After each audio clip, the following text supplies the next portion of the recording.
Oke, Sobat Nusa, kembali lagi di program Suara Nahdiyin. Yang saat ini Sobat Nusa dan Nahdiyat yang stay tune di 95,4 MHz, atau yang masih stay tune atau setia di streaming Radio Nusa FM Center yang saat ini bisa dinikmati oleh para Nahdiyin dan Nahdiyat dan Sobat Nusa di website PCU Sumeneb.id atau dikenal dengan NU Online Sumeneb.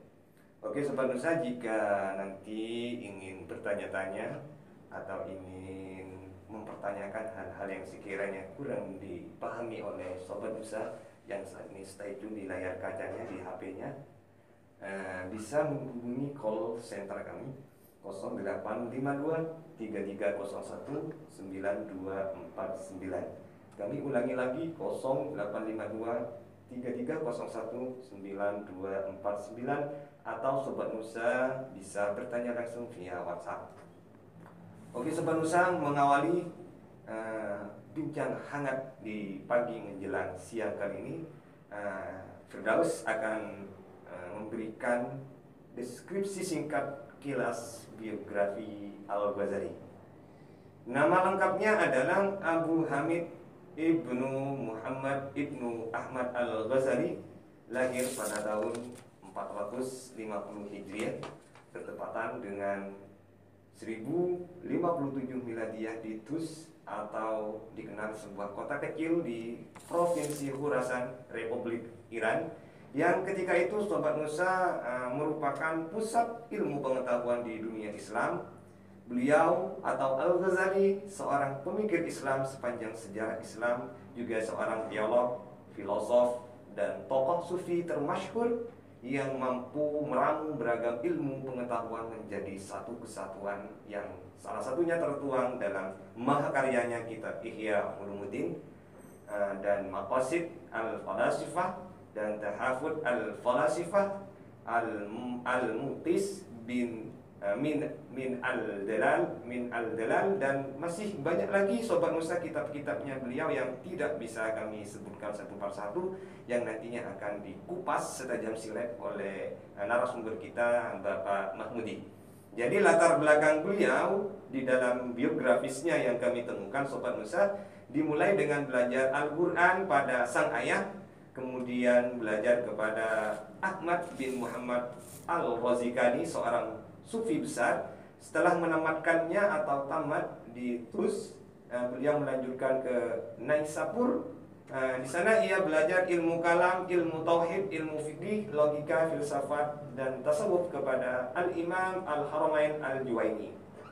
Jadi dengan melihat kecerdasan dan kemampuannya, Al-Juwaini Sobat Nusa memberinya gelar Bahr Al-Mulk, atau kalau ditranslate ke dalam bahasa Indonesia itu artinya bahtera yang menghanyutkan, dan Zaid ad-Din atau hiasan agama. Jadi Sobat Nusa, selanjutnya ia meninggalkan Naisabur menuju Muaskar untuk menemui Perdana Menteri Nizam al-Mulk yang mempunyai majelis ulama. Di sanalah Al-Ghazali memperoleh sambutan dan penghormatan untuk berdebat dengan para alim ulama pada waktu itu, sehingga mereka dapat dikalahkan berkat keluasan ilmunya. Dan pada tahun 1091 beliau diangkat menjadi guru besar Madrasah Nizamiyah. Pada usia 34 tahun ia diangkat menjadi pimpinan lembaga pendidikan tersebut. Setelah 4 tahun beliau menggeluti dan mengabdikan diri di madrasah tersebut, Al-Ghazali meninggalkan Baghdad dan melalui pengembaraan sufistiknya seperti menyendiri, melakukan meditasi, dan menikmati kedekatan dengan Allah SWT. Sobat Nusa, akhirnya pada tahun 499 Hijriah atau bertepatan dengan 1106 Miladiyah, ia kembali ke Naisabur dan memulai mengajar Madrasah An-Nizamiyah. Pada akhirnya ia kembali kepada tempat kelahirannya untuk beribadah dan mengajar Al-Quran dan hadis hingga akhir hayatnya pada bulan Jumadil Akhir tahun 505 Hijriah, bertepatan dengan tahun 1111 atau 1111 Miladiyah. Pada usia 50 tahun beliau meninggalkan beberapa anak perempuannya, dan beliau juga kami katakan wafat pada usia 54 tahun. Konon seperti itu referensi yang kami temukan di beberapa literatur Sobat Nusa. Untuk memperjelas kembali Sobat Nusa, kami tanya-tanya kepada narasumber yang beliau salah satu ahli di bidang filsafat Islam. Pak Mahmudi, kira-kira Bapak Mahmudi tahu nggak nama ayah beliau? Apakah ayah beliau itu seorang ilmuwan, pemikir, atau tokoh sufi di masa itu? Mohon Bapak Mahmudi diulas, karena bagaimanapun secara genitas Al-Ghazali merupakan tokoh tasawuf atau tokoh sufi yang saat ini pemikiran dan karyanya dijadikan rujukan oleh segenap Nahdliyin dan Nahdliyah di berbagai mancanegara, Sobat Nusa. Jadi kami minta kepada Bapak Mahmudi selaku ahli di bidang filsafat Islam bisa memberikan gambaran singkat tentang profil ayahnya. Baik, terima kasih. Al-Ghazali ini dikenal ya, namanya itu adalah Abu Hamid Muhammad bin Muhammad. Jadi Abu Hamid, putra beliau namanya itu Hamid. Kemudian sementara ayah beliau namanya Muhammad, karena ibnu Muhammad itu kan. Dalam sejarahnya itu Al-Ghazali oleh ayahnya dititipkan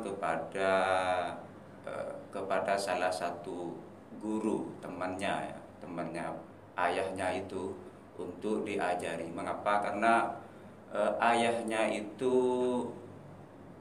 mulai sadar bahwa dia tidak akan lama hidup. Memang Al-Ghazali ini ditinggal oleh ayahnya sejak masa kecil itu. Jadi tidak sampai Al-Ghazali itu besar ya. Jadi kalau namanya adalah Muhammad. Nah, dalam sejarah apakah ayah beliau itu disebut seorang ilmuwan? Maka kalau pertanyaan seorang ilmuwan dalam sejarah Al-Ghazali ini, saya tidak menemukan kalau ayahnya itu seorang ilmuwan. Tetapi pada dasarnya dalam sejarah Al-Ghazali dilahirkan sebagai anak yang bukan terlahir dari orang kaya ya, tapi orang biasa, sederhana. Beliau punya saudara namanya Ahmad yang juga menjalani seorang sufi, seperti itu. Iya. Jadi sampai detik ini masih belum jelas di dalam literatur Sobat Nusa seperti apa sosok atau biografis ayah Al-Ghazali. Apakah seorang ilmuwan, apakah seorang pemikir, dan lain-lainnya. Saat ini masih belum jelas. Sumber-sumber atau referensi-referensi yang kami temukan, terutama Bapak Mahmudi masih belum menemukan apakah ayah beliau itu seorang pemikir, sufi, dan lain-lainnya. Tapi bagaimanapun Sobat Nusa, buah itu tidak jauh dari pohon. Jadi kami hanya memprediksi seperti itu, Sobat Nusa. Oke, lanjut Sobat Nusa. Selain Ahmad bin Muhammad Al-Razigani dan Imam Al-Humain Al-Juwaini, adakah guru-guru lainnya Bapak Mahmudi? Dalam arti guru tersebut ini mampu mengantarkan Al-Ghazali pada tingkat ma'rifatullah. Jadi yang kami lihat Sobat Nusa, dalam babat Jawa Bapak Mahmudi kami temukan ada istilah luru ilmu kantil lalaku. Jadi ulama-ulama Jawi seperti Syekhuna Khalil, seperti Syekh Muhammad Syarbawi, seperti Hadratus Syekh Kiai Haji Muhammad Hashim Asy'ari dan lain-lainnya, beliau itu luru ilmu kantil lalaku atau dikenal dengan istilah santri kelana. Jadi gurunya beliau atau istilah ulama Jawi Sobat Nusa ini adalah sebuah kami katakan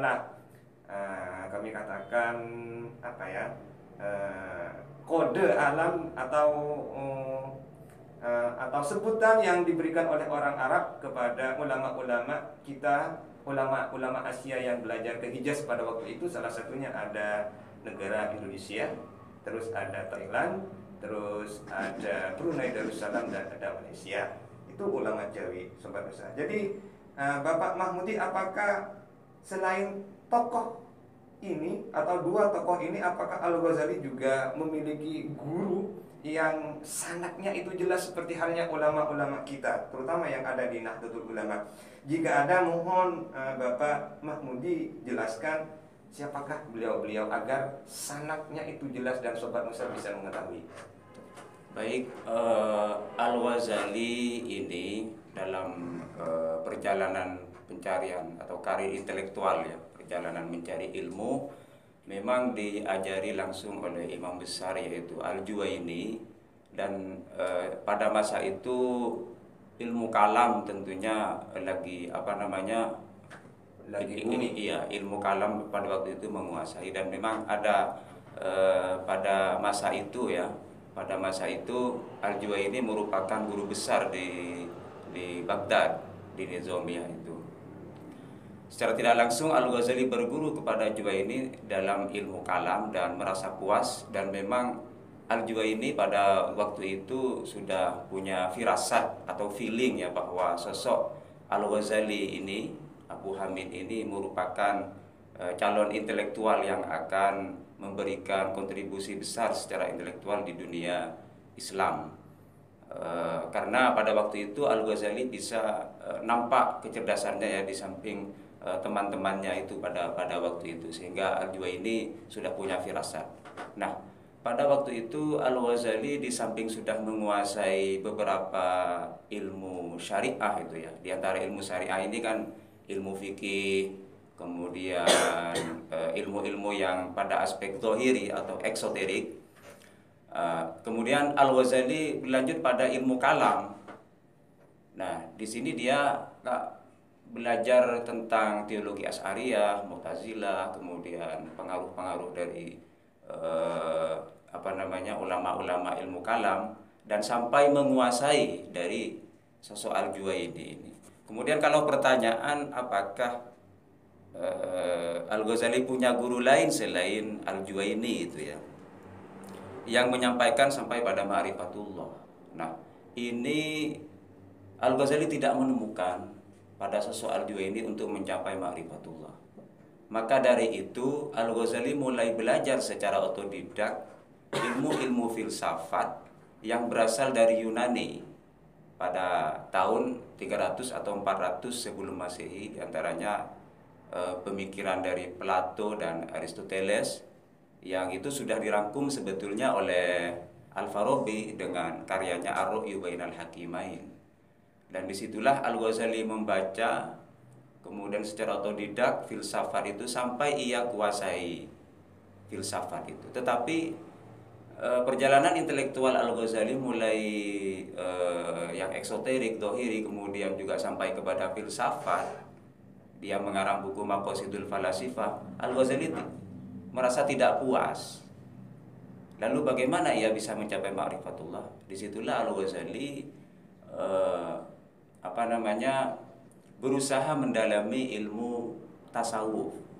Dan Al-Ghazali memang mengalami krisis, ya, krisis intelektual, krisis pemikiran. Karena yang dicari apa? Yang dicari itu adalah kebenaran sejati.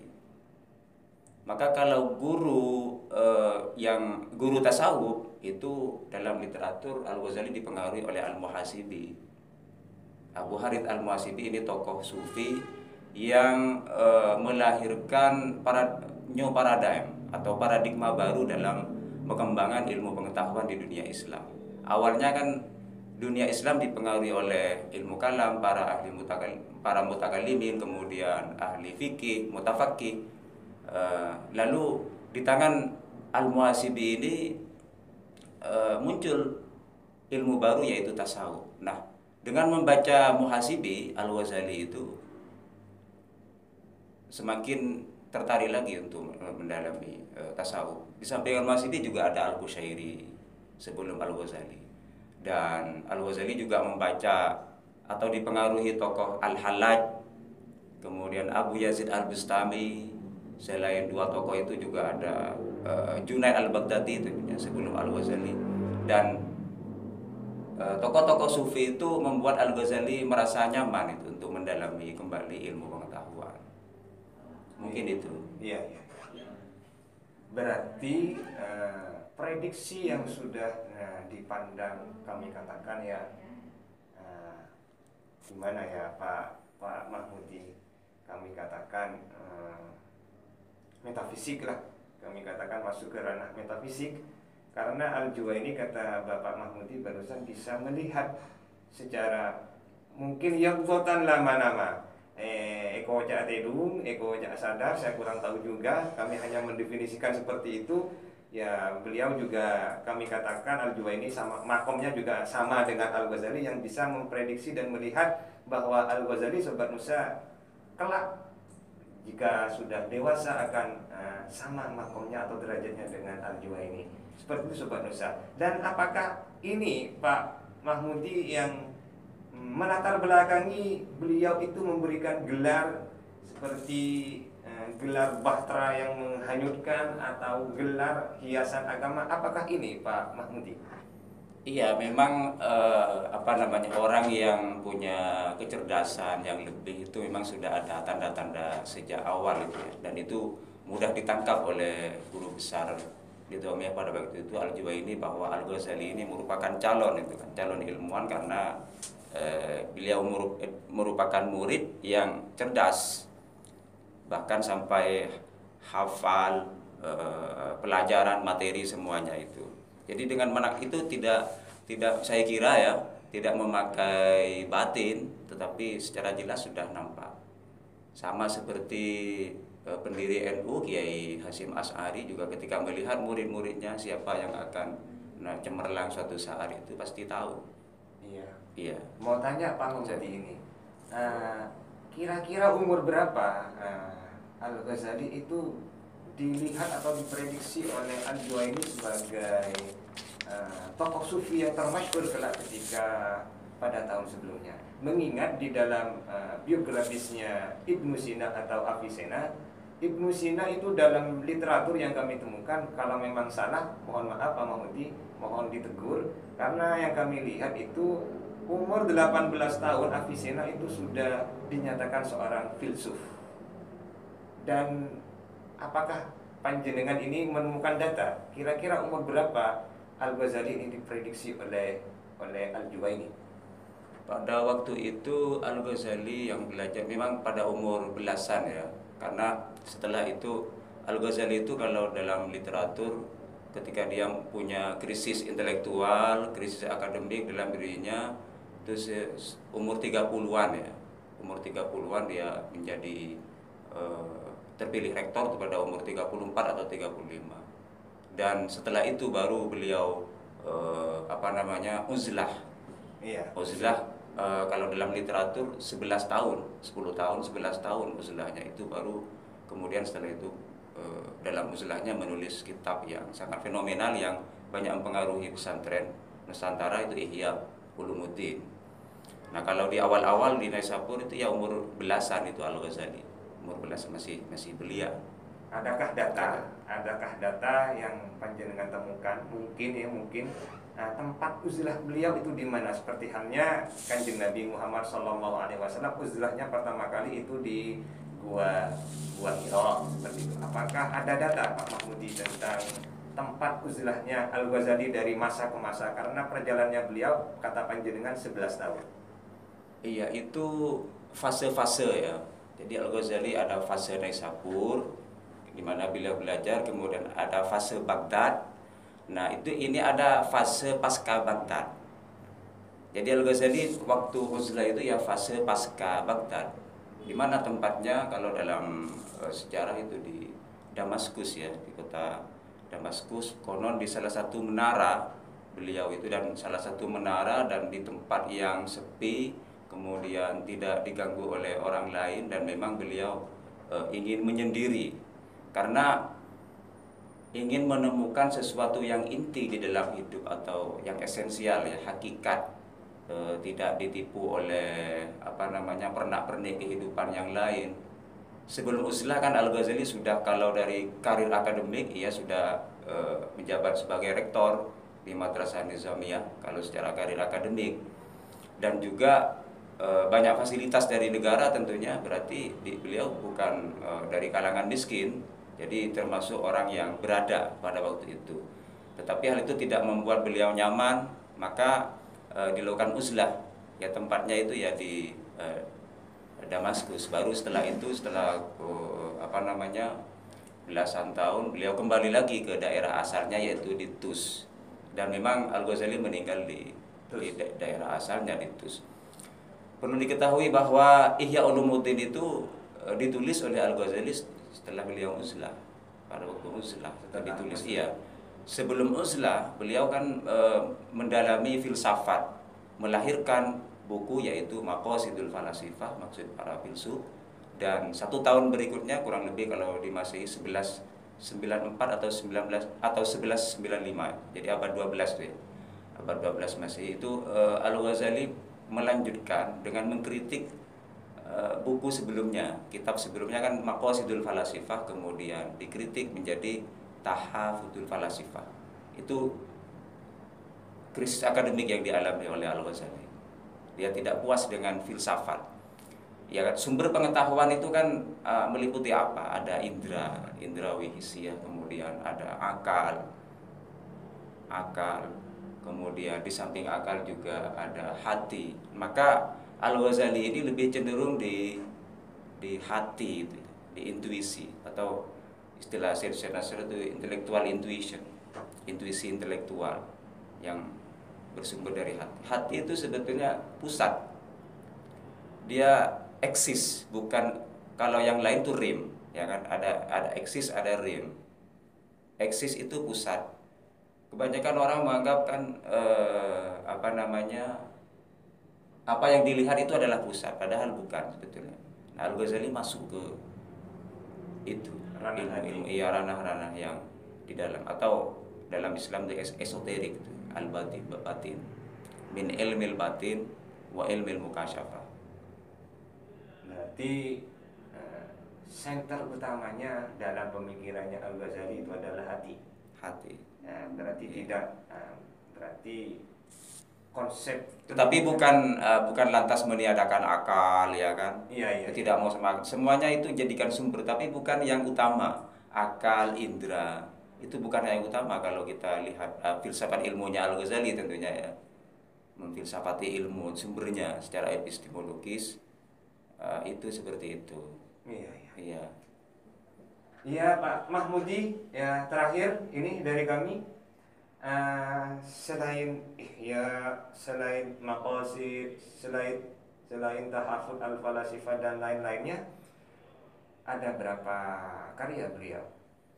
Karya Al-Ghazali ini sangat banyak itu ya. Saya tidak tahu berapa jumlahnya, tapi di antaranya kalau selain yang terkenal itu ada Mi'yarul Ilmi, Minhajul Abidin, kemudian Minhajul Abidin itu tasawuf ya.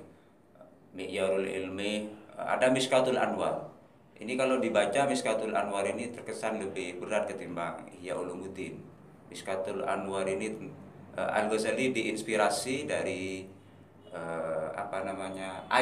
ayat surat An-Nur. Itu ayat berapa? Ayat 35 atau berapa? Allahu nurus samawati wal ardh mathalu nurihi kamishkatin fiha misbah al-misbahu fi zujajah ila akhirih. Al-Ghazali diinspirasi itu kemudian menulis kitab Mishkatul Anwar, dan konon kitab ini khusus kalangan bangsawan ya, yang banyak mengerti, banyak membaca, yang banyak menulis. Dan Sobat Nusa, untuk lebih hangat lagi sebelum masuk kepada tema intinya, kami persembahkan dulu, kita break sejenak dengan tembang manis kita, Utopia. Check it out.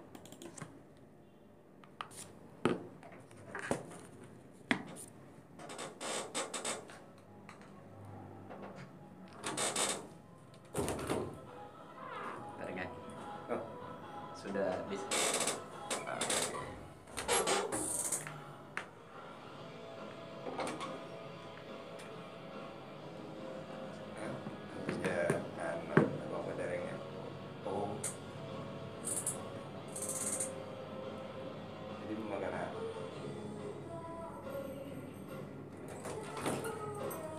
ada yang biasa lah tanya. Wah.